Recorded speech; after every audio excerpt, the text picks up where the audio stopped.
Well.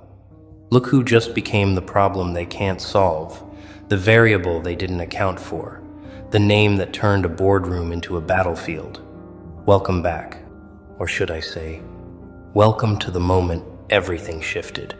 Because right now, somewhere in a room you've never seen, people you thought had you figured out just realized they don't know you at all. Someone just stood up, pushed back their chair, looked around that table with genuine fear in their eyes, and said the words that change everything. We need to rethink everything. And the silence that followed? That silence was about you. Let's paint the picture properly, shall we? There's a conference table, polished wood reflecting anxious faces. There's a projector screen with your name on it. Maybe your performance metrics, maybe your recent moves, maybe just your presence in their world. There are people who thought this meeting would be routine, a quick discussion, a simple strategy session. But then someone said something. Maybe it was your numbers. Maybe it was your impact. Maybe it was the realization that every assumption they made about you was wrong. And suddenly, the room temperature dropped. Suddenly, notebooks closed. Suddenly, the person who thought they had all the answers stood up and admitted they have none. We need to rethink everything. 5 words, simple words. But in that context, in that room, those 5 words were a white flag, a surrender, an admission that their entire framework for understanding you just collapsed because they built their strategies on predictions and you became unpredictable. They based their moves on patterns and you broke the pattern. They thought they had you mapped, categorized, contained, and then you did something they never saw coming. You evolved while they were busy planning. You transformed while they were still strategizing. You became the answer to a question they didn't even know they should be asking. And now? Now they're scrambling. Now the confident ones look confused. Now the decision makers look paralyzed. Now the ones who smiled at you last week are wondering if that smile is going to cost them something later. Because this meeting wasn't supposed to end like this. It was supposed to end with clarity, with direction, with everyone nodding in agreement about how to handle you. Instead, it ended with chaos. It ended with someone walking out. It ended with the realization that you are not a problem they can solve, with their usual tools, their standard procedures, their comfortable assumptions. You want to know what triggered it? It wasn't one thing. It was the accumulation. It was the way you've been moving differently, thinking differently, showing up differently. It was the results they couldn't ignore. It was the reputation that started building outside their control. It was the conversations happening about you in rooms they're not invited to. It was the sudden awareness that while they were watching you from one angle, the world was seeing you from another, and their angle was wrong. Completely, embarrassingly, devastatingly wrong. And someone in that room finally had the courage or the fear to say it out loud. Here's what you need to understand. That meeting was supposed to be about controlling you, containing you, predicting your next move so they could counter it. But midway through, the script flipped. Suddenly, it wasn't about you anymore. It was about them, about their miscalculations, about their outdated strategies, about the gap between who they thought you were and who you actually are. And that gap is massive. That gap is a canyon they just realized they can't cross. So someone stood up, because sitting in that room pretending they had answers felt more dangerous than admitting they don't. We need to rethink everything. Let that sink in. Everything. Not just their approach, not just their tactics. Everything. Their entire perception of you. Their assumptions about your limits. Their predictions about your trajectory. Their understanding of your motivations. Their belief that they could read you, manage you, outmaneuver you. All of it shattered. And the beautiful, poetic justice of this moment is that you didn't have to say a word. You didn't have to defend yourself.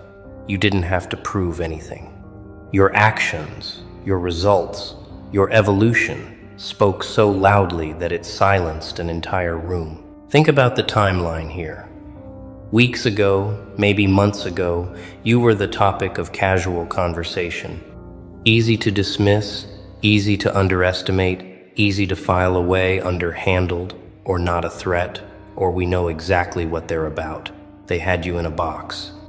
A neat, comfortable, predictable box. And they checked on that box occasionally, nodded in satisfaction, and moved on to other concerns. But somewhere along the line, the box started shaking, and they ignored it. Then the box started cracking, and they made excuses. Then the box exploded, and now they're standing in the debris, looking at each other, asking how this happened. You happened. That's how. You refused to stay in their narrative. You refused to play the role they assigned you. You refused to be the person their spreadsheets predicted you'd be. And every time they tried to adjust their models to account for you, you'd already moved 3 steps ahead. Every time they thought they'd figured out your pattern, you introduced a new variable. Every time they prepared a response to what they thought you'd do, you did something else entirely. And now, after all that, after all their analysis and all their planning, they're back at square one. Worse than square one, because now they know their tools don't work. The person who walked out, that person might have been the smartest one in the room, because staying in that meeting would mean continuing to pretend they have control they don't have. It would mean nodding along while everyone else builds new strategies on the same broken foundation. It would mean complicity in the delusion that they can still predict you, still manage you, still fit you into their frameworks. And some people, when they see the truth clearly enough, can't play along anymore, so they leave. They walk out, and their exit becomes the loudest statement in the room. But let's talk about the ones who stayed. The ones who are still sitting there, staring at their notes, trying to salvage something from this disaster. They're the dangerous ones now. Not because they're smart, not because they have a plan, but because they're desperate, and desperate people make reckless moves. They'll try to speed up timelines. They'll try to force reactions from you. They'll try to provoke you into revealing your strategy, because they've run out of ways to predict it. They need you to make a mistake so they can feel in control again. They need you to slip so they can say, "See, we knew it all along." Here's the truth that's keeping them up tonight. You're not making mistakes, you're making moves. Calculated, patient, strategic moves. And the difference between a mistake and a move is that a move serves your purpose, not theirs. Every time they expected you to react, you responded. Every time they expected you to defend, you advanced. Every time they expected you to shrink, you expanded. And they've been so busy looking for your weaknesses that they completely missed your strengths. So now they're sitting in meetings, rethinking everything, because the game changed and they're still playing by old rules. You know what's really eating at them? It's not just that they were wrong, it's that they were publicly wrong. That meeting wasn't private. Those words weren't whispered. That moment of collective realization wasn't contained. Other people saw it. Other people heard it. Other people now know that the experts, the strategists, the decision makers, they got you wrong. And in their world, being wrong about something this significant, that's not just embarrassing. It's career altering. It's reputation damaging. It's the kind of thing that makes other people question everything else they've said, every other prediction they've made. So yes, someone walked out saying, "We need to rethink everything." But what they really meant was, we underestimated them. We misread them. We built our entire strategy on a version of them that doesn't exist. And now we're exposed. That's the real translation. That's the real fear. Because rethinking everything means admitting everything up until now was wrong. And people like that, people who build their identities on being right, on being ahead, on being in control, admitting they're wrong breaks something fundamental in them. It fractures their confidence. It undermines their authority. It makes them question not just you, but themselves. And here's where this gets beautifully ironic. While they're busy rethinking everything about you, you don't have to rethink anything about yourself. You know who you are. You know what you're capable of. You know where you're going. Their confusion isn't your problem. Their crisis isn't your responsibility.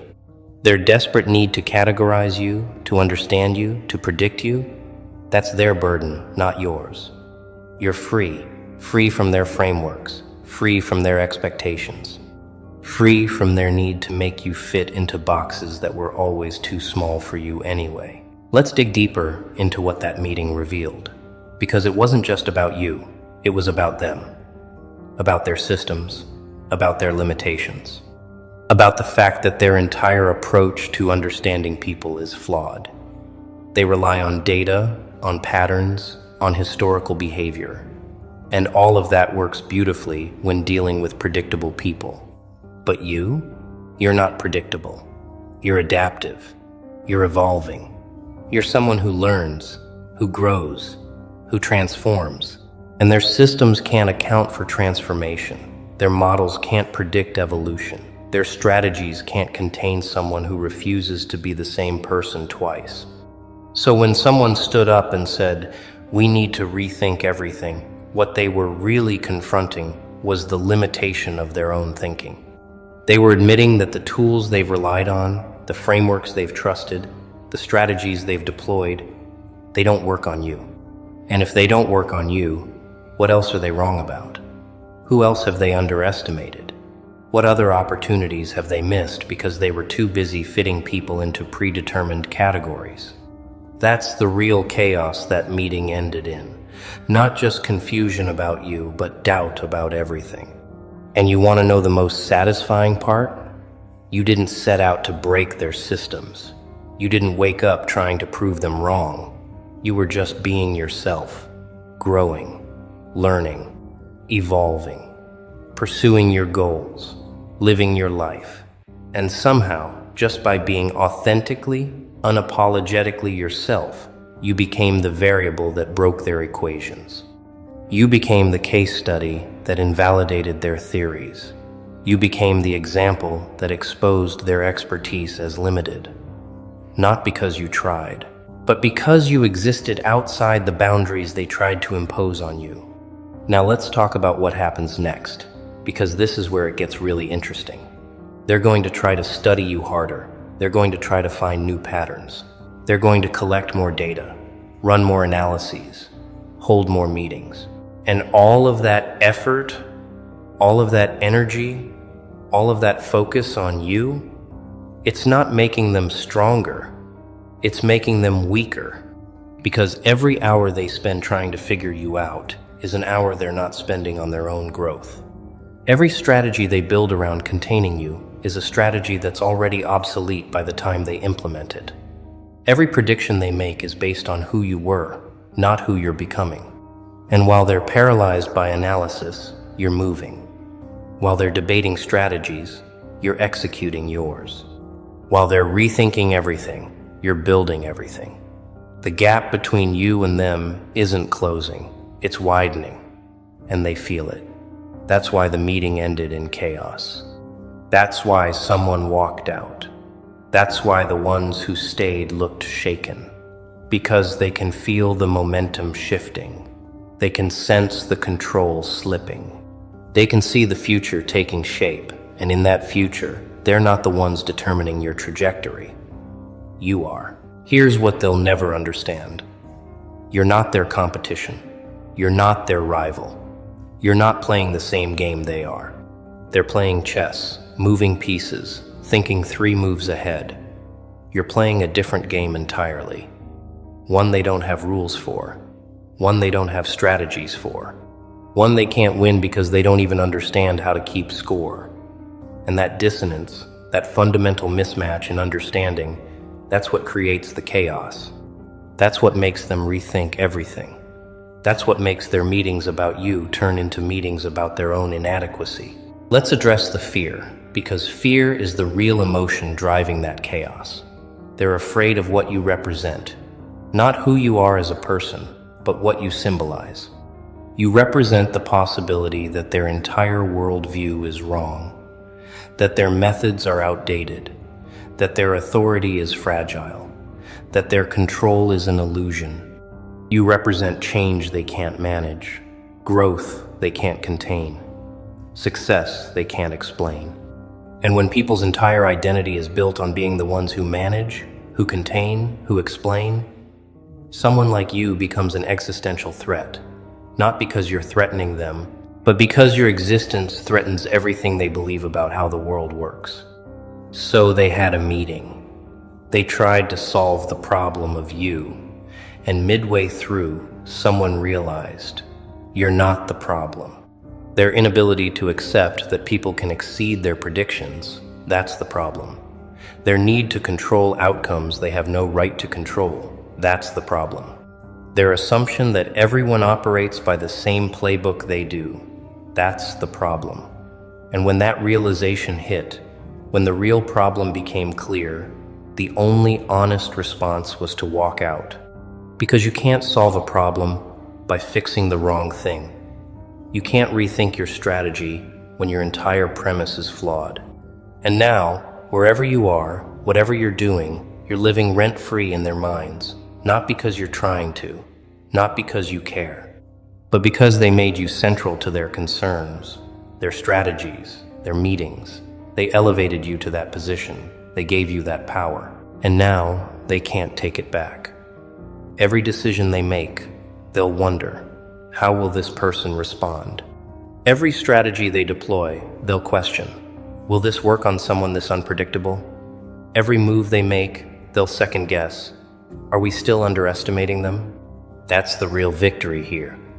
Not that you won some battle, not that you proved something, but that by simply existing, by simply being yourself, by simply following your own path, you became the standard against which they measure their own effectiveness. You became the test case that determines whether their strategies work. You became the benchmark that exposes their limitations. And they did that to you. They gave you that role. They created that dynamic. And now they're living with the consequences of making you more important than you ever asked to be. So here's your crown, polished by their panic, forged in their fear, carried by their chaos. They wanted to understand you. They wanted to predict you. They wanted to control you. And in trying, they revealed everything about themselves and nothing about you. Because you remain, as you've always been, beautifully, powerfully, undeniably, beyond their comprehension. Someone walked out of that meeting saying they need to rethink everything. But you don't need to rethink anything. You just need to keep being exactly what they can't handle. Yourself, unfiltered, unstoppable, unapologetic. The meeting ended in chaos, but your story is just beginning. And this time, you're not the subject of the meeting. You're the author of the narrative. Class dismissed.